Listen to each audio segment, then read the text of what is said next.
Akar dari agresi militer Belanda satu ini yaitu saat terjadinya Perang Dunia Kedua, Indonesia melancarkan aksi mereka yaitu memproklamasikan kemerdekaan. Namun saat itu ekonomi Belanda sedang menurun akibat Perang Dunia Kedua, sehingga Belanda ingin untuk menguasai kembali Indonesia yang sedang kosong. Belanda datang dan membawa pasukan yang telah menang dari Perang Dunia Kedua. Belanda mendarat di Sabang, Aceh, dan sampai pada Jakarta pada tanggal 15 September 1947. Pihak Indonesia sangat menentang keinginan Belanda sehingga diadakanlah Perjanjian Linggarjati pada tanggal 25 Maret 1947. Isi Perjanjian Linggarjati seperti berikut. Yang pertama, Belanda harus mengakui wilayah Indonesia mencakup Jawa, Sumatera, dan Madura, dan Belanda harus meninggalkan Indonesia sebelum tanggal 1 Januari 1949. Yang kedua, Indonesia dan Belanda setuju untuk membentuk negara serikat yang biasa disebut RIS. Negara Indonesia Serikat ini terdiri dari Republik Indonesia, Kalimantan, dan Timur Besar.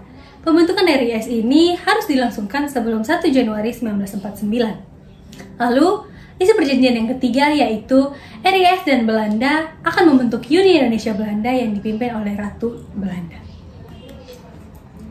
Selanjutnya, ada tujuan dari agresi militer Belanda satu ini yang telah dilaksanakan.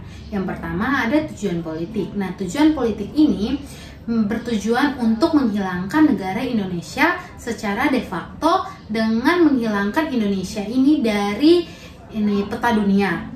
Terus yang kedua ada tujuan ekonomi. Nah, tujuan dari ekonomi ini dapat merebut daerah yang memiliki potensi ekonomi seperti daerah penghasil pangan, produk ekspor, dan tambang. Yang ketiga ada tujuan militer. Nah, tujuan dari militer ini mereka bertujuan untuk menghancurkan Tentara Nasional Indonesia atau biasa disebut dengan TNI sebagai pertahanan Indonesia. Selanjutnya, ada kronologi dari agresi militer Belanda satu ini. Nah, pada tanggal 27 Mei 1947, Belanda mengirim ultimatum yang berisi. Pertama, ada pembentukan pemerintahan federal sementara atau pemerintah darurat secara bersamaan. Yang kedua, pembentukan Dewan Urusan Luar Negeri. Yang ketiga, ada Dewan Urusan Luar Negeri, itu bertanggung jawab atas pelaksanaan ekspor, impor, dan devisa. Terus yang keempat ada pembentukan pasukan keamanan dan ketertiban bersama, yaitu pembentukan pasukan gabungan ini termasuk juga di wilayah Republik Indonesia. Pada tanggal 3 Juli 1949 mulai dibentuk kabinet baru di bawah Amir Syafruddin yang juga tetap menolak pembentukan pasukan keamanan bersama di wilayah Republik Indonesia. Lalu pada tanggal 21 Juli 1947, akhirnya Belanda melancarkan aksi mereka, aksi polusional yang kita kenal dengan agresi militer Belanda I. Mereka menguasai daerah-daerah yang kaya akan sumber daya alam di Indonesia. Pada tanggal 30 Juli 1947, pemerintah India dan Australia mengajukan permintaan resmi agar masalah Indonesia Belanda harus dimasukkan dalam agenda Dewan Keamanan PBB atau Perserikatan Bangsa-Bangsa. Dan pada tanggal 1 Agustus 1947, Dewan Keamanan PBB memerintahkan penghentian perumusan atau pertengkaran antara kedua belah pihak dan mulai berlaku sejak tanggal 4 Agustus 1947.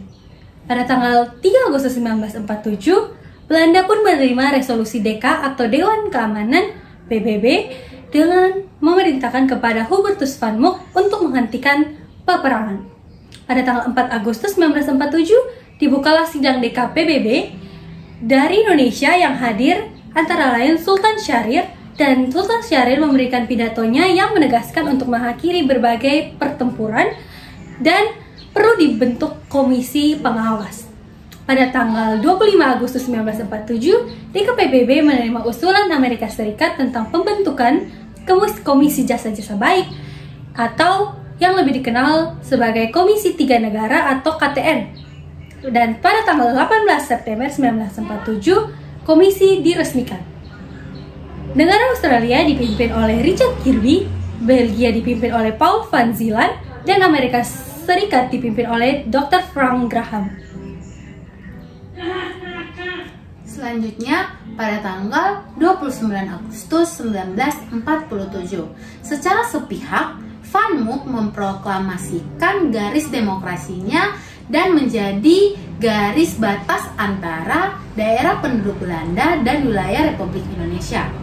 Pada saat gencatan senjata dilaksanakan, garis-garis itu pada umumnya menghubungkan titik terdepan posisi Belanda.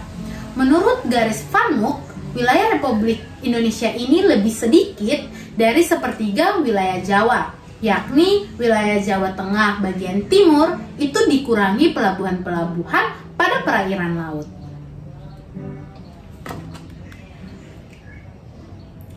Perang ini terjadi saat Indonesia sedang memasuki masa setelah kemerdekaan. Perang agresi ini terjadi sekitar kurang lebih 1 bulan. Terjadi pada tanggal 21 Juli 1947 sampai 5 Agustus 1947. Belanda berfokus pada daerah-daerah yang kaya akan sumber daya alam seperti Jawa dan Sumatera. Nah, berikut ini ada tokoh dalam tragedi agresi militer Belanda satu ini. Nah, dari pihak Belanda itu ada Hubertus Van Mook dan Simon Hendrik Spoor. Terus dalam pihak Indonesia ada Sultan Muhammad Roem, terus ada Simon Hendrik Spoor, dan ada Aka Gani. Dampak dari tragedi ini pada masa itu yaitu yang pertama, Indonesia berhasil menjalankan perjuangan mereka melalui diplomasi yang dimana melakukan perlawanan dengan mengutamakan perundingan tanpa peperangan fisik. Karena Indonesia didukung dari berbagai negara di luar serta Perserikatan Bangsa-Bangsa atau biasa kita kenal sebagai PBB. Yang kedua yaitu dampaknya perlawanan ini menggugurkan sekitar 150.000 pasukan Indonesia sehingga militer Indonesia menjadi melemah. Dan yang ketiga yaitu melemahnya perekonomian Indonesia karena setengah dari wilayah Indonesia dikuasai oleh Belanda. Dampak pada masa sekarang yaitu setelah agresi militer satu ini, Indonesia mendapatkan perhatian dari negara-negara luar dan kepercayaan Belanda itu menjadi menurun. Sehingga pada era sekarang ini relasi antara Indonesia dan negara luar itu semakin luas. Dampak bagi politik di Indonesia yaitu beberapa negara lain akhirnya mengakui kemerdekaan Republik Indonesia secara de jure. Lalu, kestabilan politik di Indonesia menjadi terganggu akibat peperangan yang terjadi.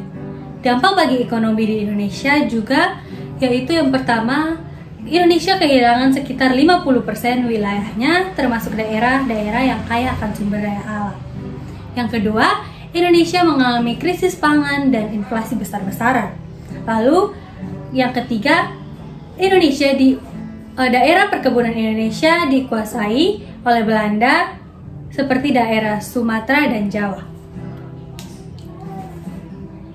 Kesimpulan dari terjadinya agresi militer Belanda satu ini, yaitu terjadi agresi militer Belanda satu ini terjadi pada tanggal 21 Juli 1947 hingga pada tanggal 5 Agustus 1948 dengan daerah yang diserang yaitu Pulau Jawa dan Sumatera. Akibat terjadinya agresi militer Belanda satu ini merupakan penyebab dari perjanjian Linggarjati yang tidak berjalan lurus atau mulus karena adanya perbedaan penafsiran dan kepentingan antara kedua belah pihak. Dampak dari peristiwa agresi ini, Indonesia kehilangan banyaknya pejuang dan rakyat yang gugur dalam pertempuran ini. Selain dari itu juga, Indonesia mengalami krisis pangan, inflasi, dan ketidakstabilan politik akibat agresi ini. Akhirnya, pada tanggal 5 Agustus 1947, Belanda menghentikan agresi militer Belanda satu ini melalui dengan perundingan. Refleksi yang bisa didapatkan dari masalah ini yaitu di dalam komunitas dan pertemanan di era sekarang pasti sering terjadi peperangan atau konflik. Hal ini bisa terjadi karena ada perbedaan pendapat antar sesama yang disebabkan oleh masing-masing memiliki argumennya sendiri. Maka dari itu, kita harus belajar untuk menerima pendapat orang lain dan mencoba memahami pendapat mereka sehingga dapat diambil jalan tengah. Karena sebagai murid Kristen, kita harus menerima orang-orang lain seperti Allah telah menerima kami. Sekian dari presentasi kami mengenai agresi militer Belanda satu ini. Terima kasih.